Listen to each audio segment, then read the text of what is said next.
फातिमा की रानी माँ, प्रभु यीशु की माँ, आसरा तू ही है माँ।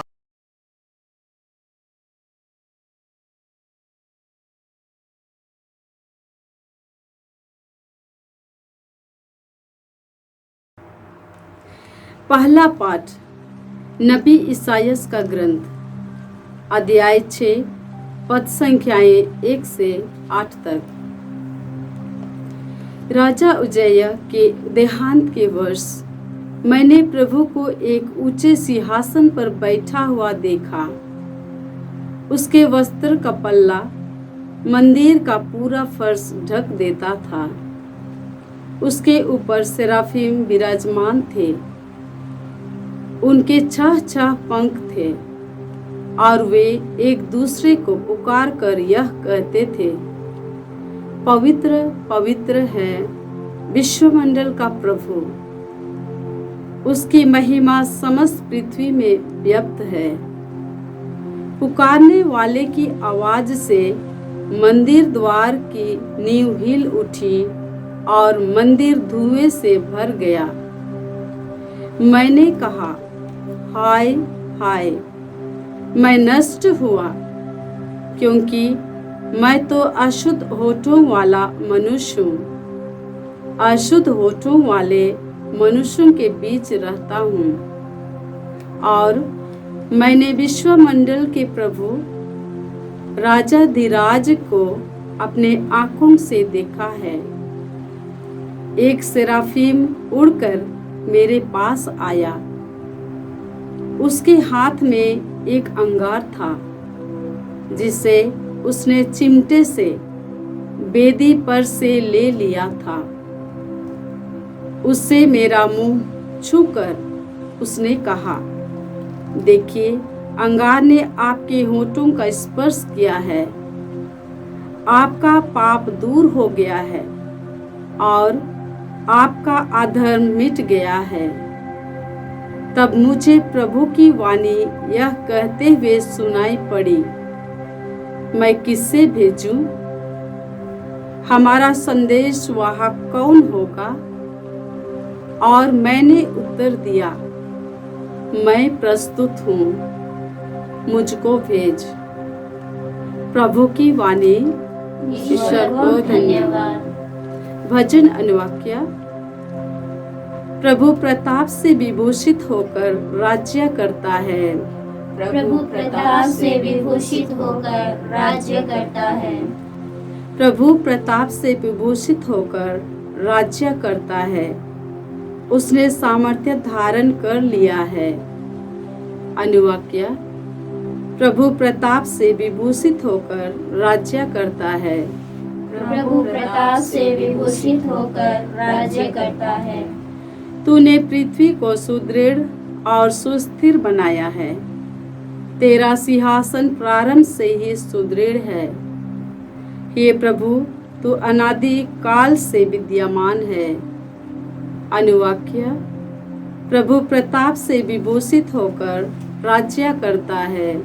प्रभु प्रताप से विभूषित होकर राज्य करता है। हे प्रभु, तेरे आदेश अपरिवर्तनीय है। तेरे मंदिर की पवित्रता अनंत काल तक बनी रहेगी।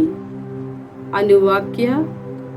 प्रभु प्रताप से विभूषित होकर राज्य करता है। प्रभु प्रताप से विभूषित होकर राज्य करता है। जय घोष। alleluia। यदि मसीह के नाम के कारण आप लोगों का अपमान किया जाए तो अपने को धन्य समझिए, क्योंकि यह इसका प्रमाण है कि ईश्वर का आत्मा आप पर छाया रहता है। alleluia। प्रभु आप लोगों के साथ हो और आपकी आत्मा के साथ। संत मत्ती के अनुसार प्रभु यीशु ख्रिस्त का पवित्र सुसमाचार। हे प्रभु, तेरी महिमा हो।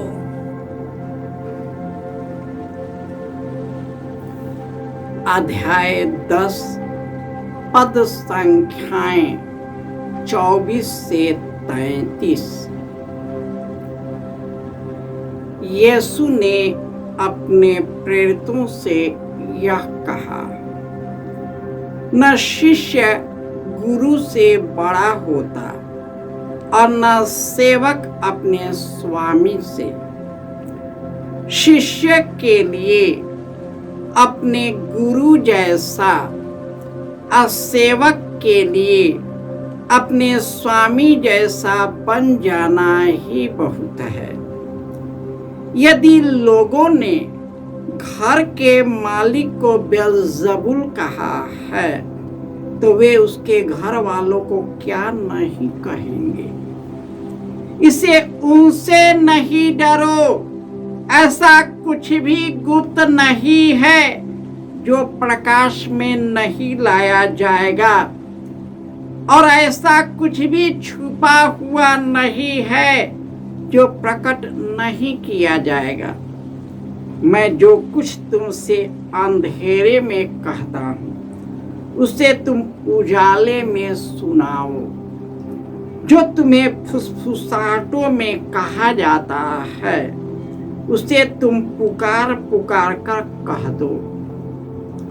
उनसे नहीं डरो जो शरीर को मार डालते हैं किंतु आत्मा को नहीं मार सकते हैं, बल्कि उससे डरो जो शरीर और आत्मा दोनों का नरक में सर्वनाश कर सकता है। क्या एक पैसे में 2 गौरैया नहीं बिकती? फिर भी तुम्हारे पिता के अनजाने में उनमें से एक भी धरती पर नहीं गिरती। हाँ, तुम्हारे सिर का बाल बाल गिना हुआ है, इसलिए नहीं डरो। तुम बहुतेरे गौरैयों से बढ़कर हो। जो मुझे मनुष्य के सामने स्वीकार करेगा उसे मैं भी अपने स्वर्गीय पिता के सामने स्वीकार करूंगा, और जो मुझे मनुष्य के सामने अस्वीकार करेगा उसे मैं भी अपने स्वर्गीय पिता के सामने अस्वीकार करूंगा।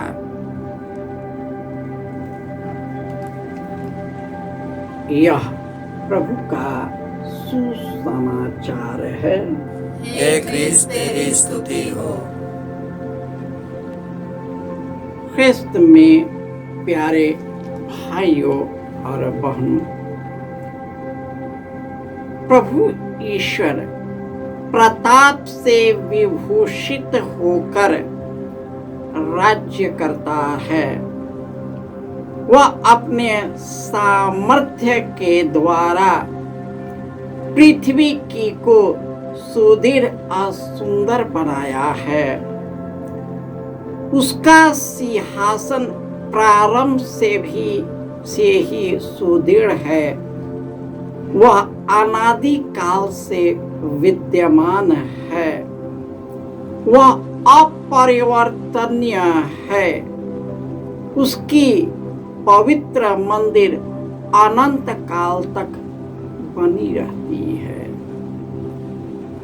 और यह बात यीशु में गड़ गया, और यीशु अपने पिता से जुड़कर जो भी कार्य किया, उन जो पिता ने कहा था वही बताया, और उनकी उन शिक्षाओं के द्वारा हम सब पवित्र किए गए हैं। उन्होंने अपने जीवन के द्वारा हमें जीवन का मार्ग दिया है। इसलिए यीशु कहता है, शिष्य गुरु से बड़ा नहीं होता, और न सेवक अपने स्वामी से। यदि स्वामी को ही लोगों ने बेलजबूल कहा तो उसके सेवकों को वे क्या नहीं करेंगे। इसलिए उनसे मत डरो जो शरीर को मारता है, परंतु उससे डरो जो शरीर और आत्मा दोनों का नरक में सर्वनाश करता है। गौरय जो बहुत छोटा होता है, जब वह आकाश में उड़ता है, उसमें से एक भी छोटा गौरैया अपने से धरती पर नहीं गिरता। और हम सभी उन बहुतेरे गौरैयों से बढ़कर हैं। और यीशु कहते हैं, जो मनुष्य के सामने मुझे अस्वीकार कर, जो मुझे स्वीकार करेगा, मैं अपने स्वर्गीय पिता के सामने उसे स्वीकार करूंगा। और जो मुझे मनुष्य के सामने अस्वीकार करेगा, मैं उससे स्वर्गीय पिता के सामने अस्वीकार करूंगा। आज कई लोग हैं, हमारे विश्वासी कई लोग हैं जो मनुष्यों के डर से यीशु की सच्चाई को प्रकट नहीं कर पाते हैं। मानते हैं कि जीने की एक शैली है। ईश्वर तो आपको उससे भी महान बना देगा, जितना आमदनी में आप जीते हैं उससे भी 10 गुना आमदनी में आपको बढ़ा देगा।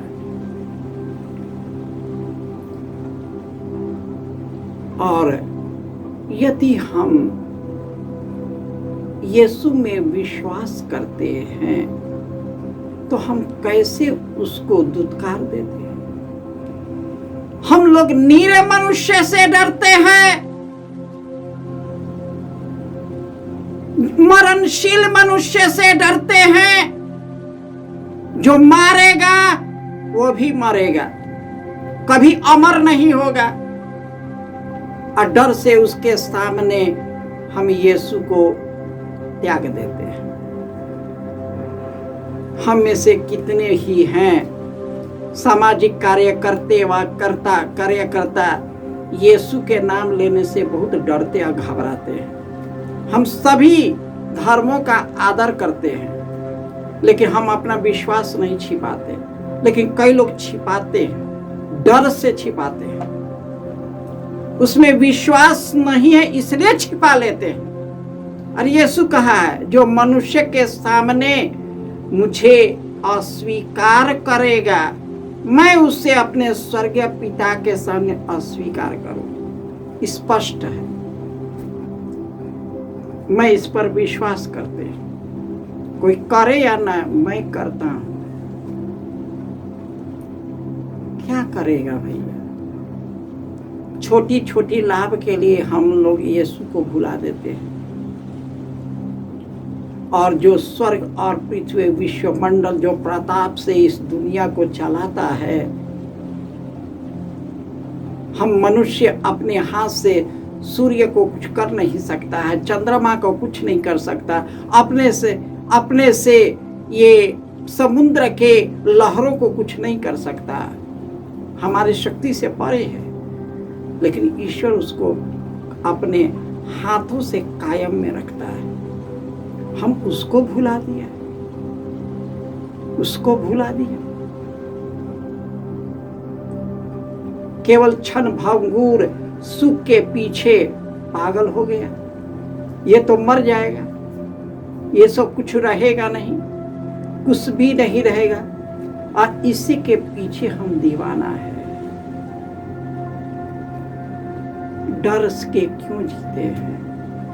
जीना है तो खपाक से जिए, स्वतंत्र होकर जिए।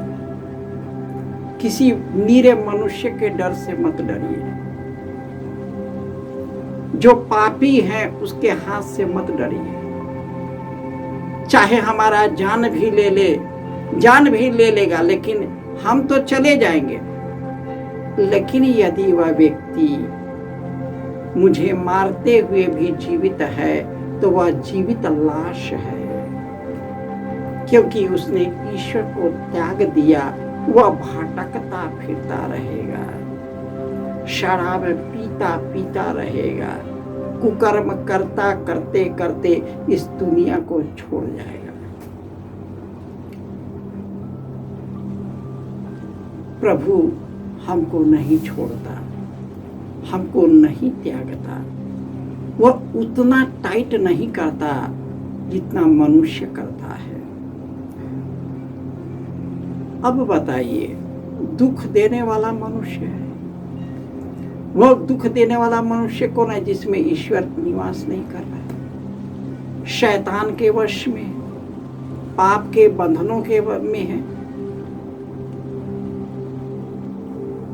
वही मनुष्य को दुख देता है, वही आत्मिक पीड़ाएं देता है, वही कई प्रकार के छल कपट से लोगों को नीचा करता है। ईश्वर तो हमको झुक कर करके हमको आसमान के आकाश में ऊंचा ले जाता है। प्रभु को समर्पित कीजिए, प्रभु पर विश्वास कीजिए, प्रभु का साक्ष्य देने में न कतराए, क्योंकि यीशु कहते हैं जो मुझे मनुष्य के सामने स्वीकार करेगा उससे मैं भी उसे अपने स्वर्गीय पिता के सामने स्वीकार करूंगा, और जो मनुष्य के सामने मुझे अस्वीकार करेगा मैं भी उसे अपने स्वर्गीय पिता के सामने अस्वीकार करूंगा। जय यीशु।